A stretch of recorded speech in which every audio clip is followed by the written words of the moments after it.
Jason Linhart and the staff at Ocala Golf offer everything that you need for your golf outing. That's the Ocala Golf Club. Experience country club style golf at municipal prices. You won't go wrong with the Ocala Golf Club. Call them for a tee time today, 352-401-6917.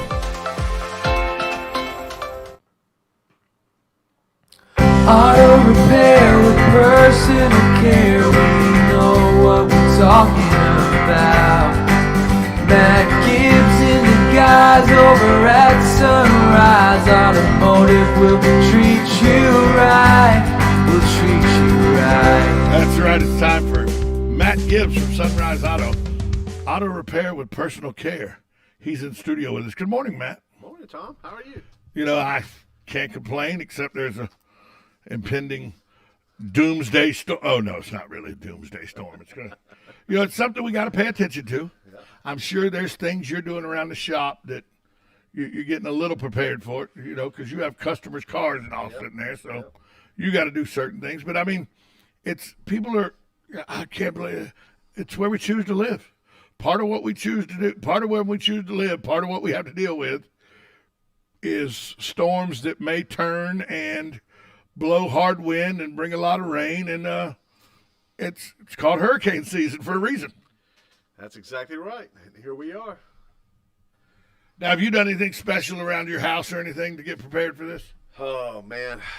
Well, after what we did around my house on the 4th of July, which was Sunday, today's Tuesday, I haven't recovered from Sunday yet. Did you blow a lot of stuff up? Oh, man. See, I like fireworks, but I'm to the point now where I've seen enough people, friends of mine, because we're drunken idiots when I was in my 20s. I've seen enough friends of mine all lose fingers and blow half a foot off and stuff like that. Yeah. The mortar fell over, so he's trying to use his foot to straighten it back up and everything, So now if I do, like I went to a neighbor's house, they were having fireworks. The kids were throwing the firecrackers in the yard. That's aggravating as hell. I don't like fire. I like the bang. They just, I like display. But then they were shooting, and I saw between them and the neighbors across the street, I saw 12, 15 mortars go up. I was like, I'm out of beer now. Go back to the house. Well, I have a next door neighbor that him and his dad actually do this professionally. They do. Okay. So they came over. He came over and taught me how to do it a whole lot safer than right. And I'm usually the only one out there doing it myself. And I had not consumed any alcohol at all the entire day. Well, where we went, the neighbor we went, he, instructed the 18-year-olds that, no, you're not just going to set it out there in the yard and stuff. So they actually got a piece of plywood, and they screwed the mortar, the tubes. Yep. They screwed those down to a piece of plywood and everything. All right. And then they put the plywood out in the yard. It was sandbags on each side of it so it wouldn't fall over or anything. Okay. So, I mean, they did it as safe as I thought it for a neighborhood firework. Because the other neighbor was just sitting his out in the middle of his driveway. And every now and then would fall over, shoot one in the side yard and everything, what works really good is concrete blocks and the cell. And then put it in there. Put the tube in the concrete block. And then when you shoot off the little ones, like the cakes, the square cakes, right, you have the concrete above the top of the cake. So in case it does fall over, it's still good. It's going to hit a concrete wall. It's just blowing up inside that little hole. Yeah. Did you see, it was somewhere. Oh, yeah, the whole display. It was some city right here in Florida. I can't remember. But they were setting it up. 4th of July morning, and the whole thing went off. Was that the one where the van was parked there? Oh, yeah. Yeah, I saw it. Yeah. Whole thing went off. Yeah. Had no fire. They canceled the fireworks because there were none. They blew them all up. And, I mean, if you see the video, it was blowing up. It was blowing up. I saw the video. It was blowing up. So you come to the 4th of July fine. Yes, sir. So it's officially now the middle of summer. Okay. Because Memorial Day starts summer. To me, 4th of July is the middle of summer. Labor Day is the end of summer. Okay. So it's right in the smack middle of summer. A lot of people coming in and getting their cars ready to go on the road because AAA says that this summer more cars will be on the road this summer than any time since 2008, before the recession hit. Are you experiencing a lot of people coming in saying, I need to get my car road ready, checking it out, make sure everything's in good shape because I'm going on a trip? Let me tell you what we're experiencing. So here's what I've learned in business: numbers don't lie. So I had to go by my accountant's office this morning and pick up some packages that has numbers inside of it. Right. So what we have done already this year is almost as much as what we've done all of last year. And all of last year was a record-setting year for us. So it just kind of goes to show it's just absolutely insane. We're adding probably, I'd say probably 15 new customers to our customer base per week right now. Wow. And I think a lot of it has to do with the influx of people coming to our area. I mean, the traffic. It does not seem like the snowbirds went home, but I know they did. It's just we have that many more people here now. I think we have just a whole lot more people coming in. I tell you, I went to Orlando over the weekend. On Saturday, I got up early. And, I mean, we got on the interstate. We were on the interstate by 8 o'clock.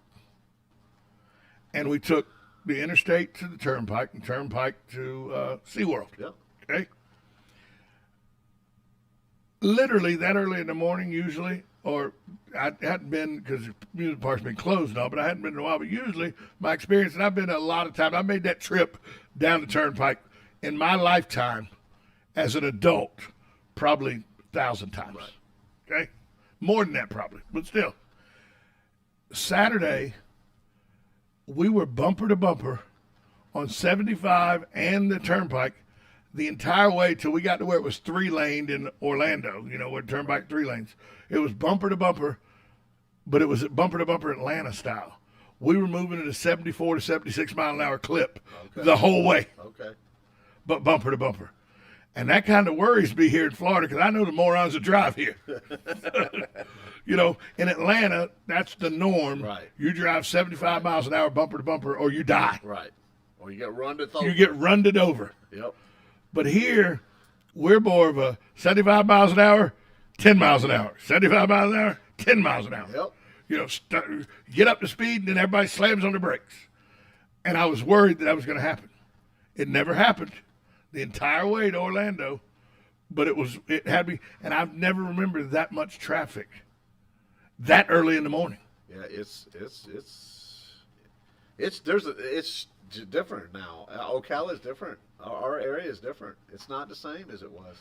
They say we'll have 500,000 people here by 2035. So what does that look like for us? Are we the next? That's Orlando? Marion County. Marion County have 500,000 people in it by 2035.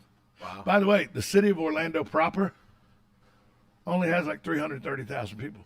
The city of Orlando proper, inside the city limits of Orlando, It's 300,000. about the same as the population of Marion County. Let that sink in a minute. Yep. Wow. Well, that's, people think that like Miami's very populated. Miami Metro is very populated. The city of Miami, Right. right. The only city in Florida that's really populated, the entire city, is Jacksonville. Right. Because it's the entire county. Right. And it's got 1.2 million. I think it's the number 11th populated city in America. Oh, wow. People go, well, Atlanta's got, no, the city of Atlanta's got about 630,000 people. Atlanta Metro's got 8 million. Right. But the actual city of Atlanta has less than 1 million people. And that's sometimes I think people get caught up in that's an issue, but we got 360,000 people that live in Marion County. And it's growing, they say 150 people a week. So I guess you're going to see, you're getting 15 new customers a week on average. That's I almost said a Tennessee measurement. I'll tell you that Tennessee measurement off there. That's an actual measurement. You can ask a lady coming out of church how many people's in church. She'll tell you blank ton. She'll tell you that. That's an actual measurement in Tennessee. True story. I tell you. I mean, you're getting 150 new customers every 10 weeks. You multiply that by 5, you're getting, 750 new customers a year. It's every day we're adding names to our database every day. You're fixing to be like one of those doctors say, we're not taking any new we're not taking any new clients. No new patients. Well, what we're doing is we're in the process of pouring more concrete, You're expanding, more lifts, yeah. and hiring more folks. Right. It's a good problem to have, is what you're saying. It is. It becomes okay. So I've always been very open and transparent on the show, and part of what I struggle with is being able to continue. I have to figure out a way to give everybody the same type of care and treatment and respect that I've done for 25 years. And I don't want to jeopardize I don't want this to jeopardize who we are in the culture of our company. We have a high standard of integrity and character, and I have to keep that, no matter what. That has to stay. And here recently, in the last month or so, we brought my son Joey. He's actually at the shop, and he's learning the administrative side of things, and he's understanding the culture of our company, and he gets to go out and he sits with the customers and talks with them, and yet he's learning how to do the running of the business, and he jumped in both feet, and he's going at it. As the proprietor, how much of your job is mechanicking versus sitting with the customer and talking with the customer and finding out and having a relationship with the customer? Is it 60-40 customer versus mechanicking, 70-30, 50-50? Because I bet you used to turn a lot of wrenches, but now you don't turn as many because you're dealing with customers. Right, and it's not like I have to deal with the customers. I got a great staff in the office that really cater and take care of the customers. So what I'm doing is, if I'm needed in the shop, I'm in the shop. If I'm needed at this place of business, I'm at the place of business. If I'm needed to go, it's amazing when if a customer needs a ride home, and a lot of times everybody's just so busy. Hey, Matt, can you take Mr. Jones home? And then I'm talking to Mr. Jones, and they're like, oh, my God, you're the owner of the company, and you're taking me home? Yeah, I'm just one of the guys, just like everybody else is. There's nothing. I just happen to write the checks. I do the same job. That's all I do, man. It's like, yeah, it's amazing. Well, in the restaurant business, I worked in the restaurant business a very long time, and there's a correlation that can be made here. A general manager of a restaurant, he's in charge of all the employees, and he makes time clock and everything. But when the restaurant's full and it's working the way it should be, the general manager is also the one that's free to go unclog the toilet. That's right. And he's the one that's free to go clean up the trash that got thrown out in the parking lot. Because everybody else is doing their job. Right. That's right. That's right. Right. If the and I don't know if you got a water cooler, I hadn't noticed, but if you had a water cooler, if it's out, your job as the owner, because your mechanics are busy, your office staff is busy, you pick up that 5 gallons and put it in the water machine. And I have put the 5-gallon bucket in the water machine. Right. And right now, my desk, I came to work, and I'm like, I went in my office and my chair's gone. I said, where's my chair? I was talking to my son. It's out there.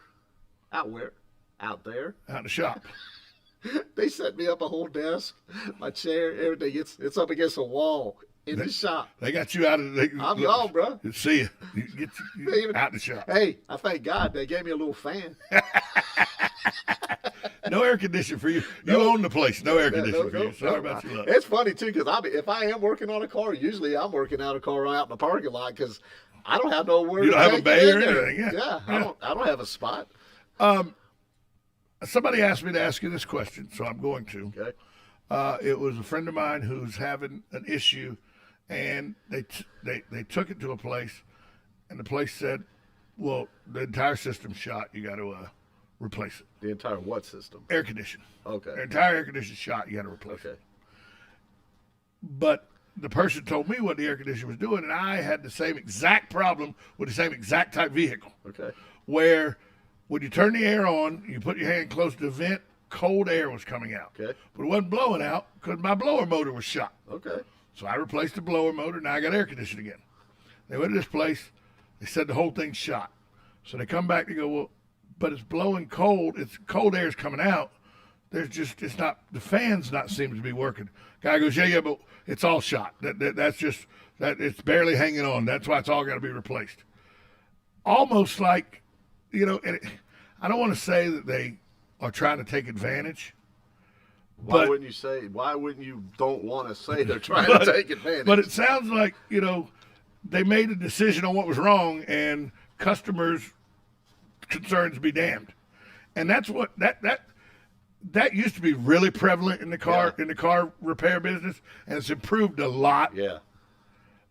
But it's But every still, once to in a find out while, it's still yeah, out there. yeah. Does that, as a reputable mechanic shop, that has to irk you or Yeah. aggravate you? Yeah, and you know what? And I see it more than you think. To be honest with you, a lot. And I hate to say it, but a lot of the a lot of the franchised places. Yeah. Oh yeah. Because they have numbers they got to meet. Yeah, that's right. They have quotas, numbers. They got to do it. If they're not going to do it, they get fired. They get someone else that will. Right. And basically, what it boils down to, you got to steal and lie and cheat and steal. That's how you get the numbers. Well, there was a brake place, and I forget the name of it now. I think it was Brakes Plus or something. I don't know. Used to be where the Pep Boys is on the boulevard now, Okay. right there. Okay.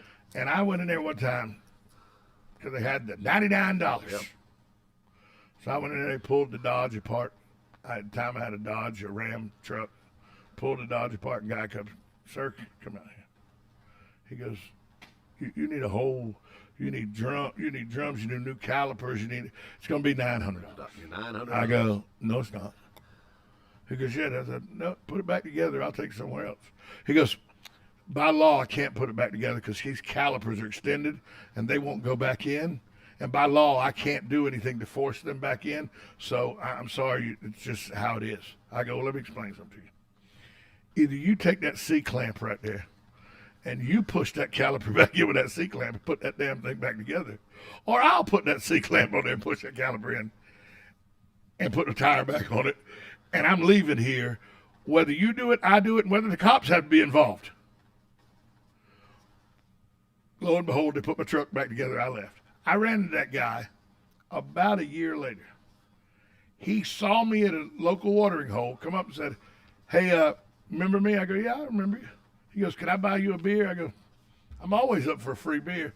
So he bought me a beer. He goes, and this is the first time I realized this is how this happened. He goes, I apologize for how I treated you that day at the shop. I don't work there anymore, but you got to understand, we have certain things we have to do. Well, that $99 is to get you in, and then we have to, because of it's our job and it's our boss's job and everything, we have to upcharge as much as we can or we lose our job. And I don't work there anymore, and I can tell you that now without getting in trouble, and so I apologize. And I was blown away first that he had enough intestinal fortitude to come up and see me out in public and apologize. But I guess I was naive. I didn't think that took place anymore. Yeah, it does. I actually had a gentleman come, and he was looking for a job, and he worked at one of those kind of places, and we're sitting in my office, and he said, man, he says, let me tell you what I can do for you. This is what I can do for you. All right, what can you do for me? He says, I can do $900 brake jobs a day. That's what I could do.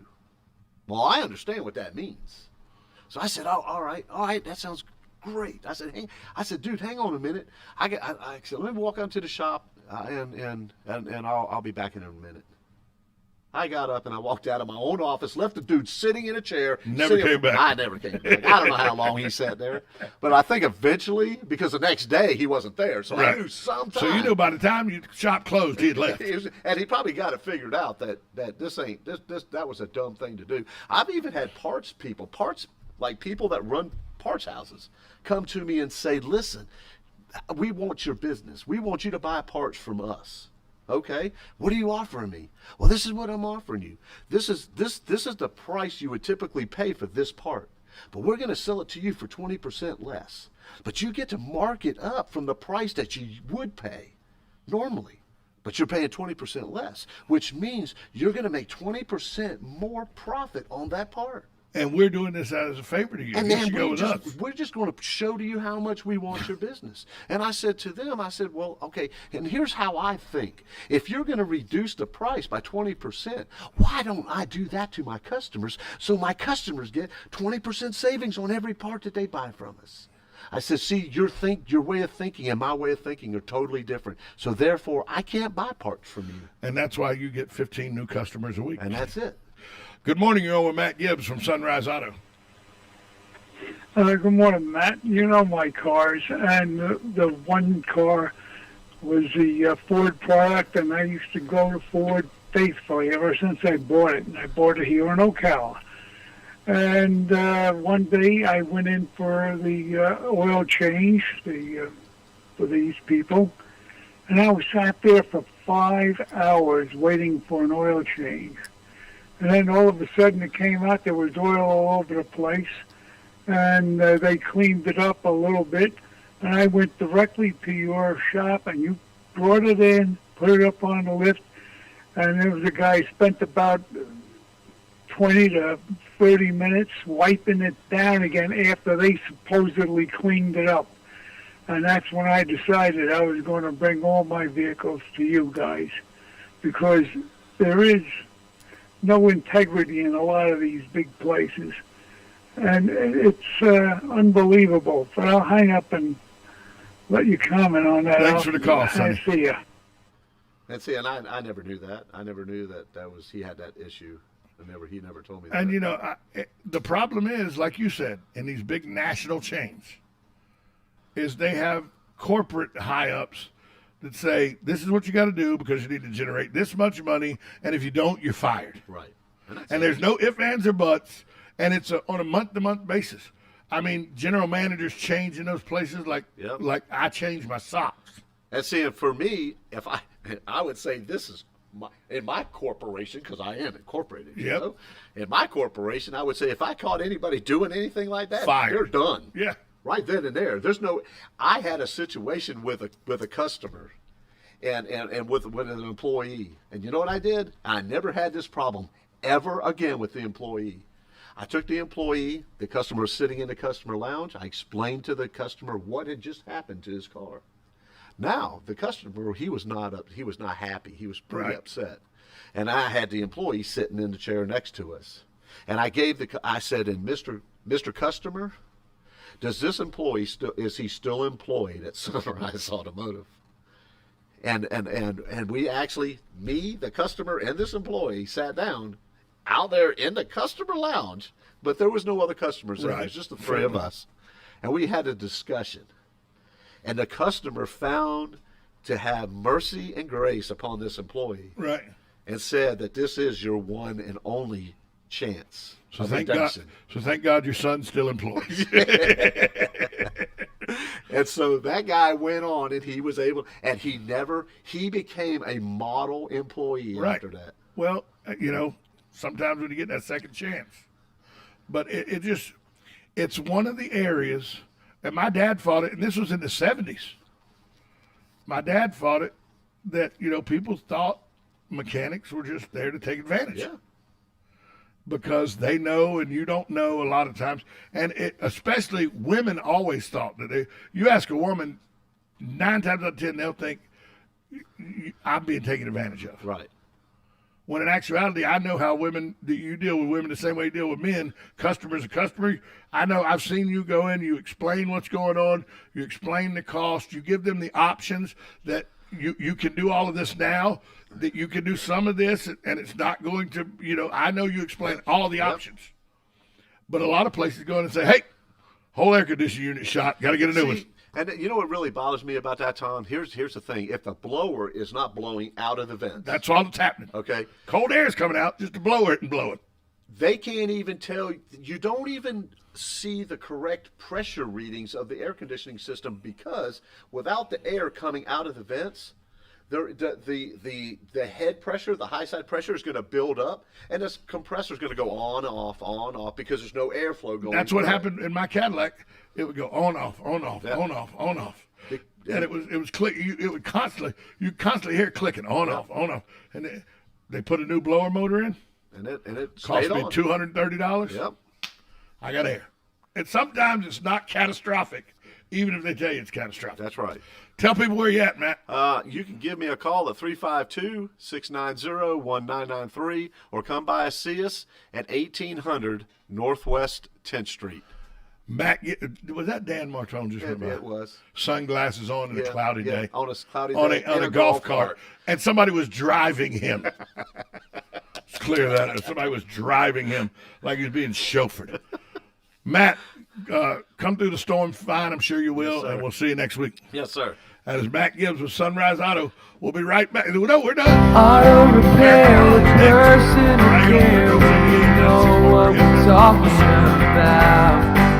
Matt Gibbs and the guys over at Sunrise Automotive will treat you right. Broadcasting from the Ocala International Airport, this is WOCA AM, W242CA FM, Ocala, 1370 AM, 96.3 FM, The Source. How to keep your plants cool in the summer heat. That's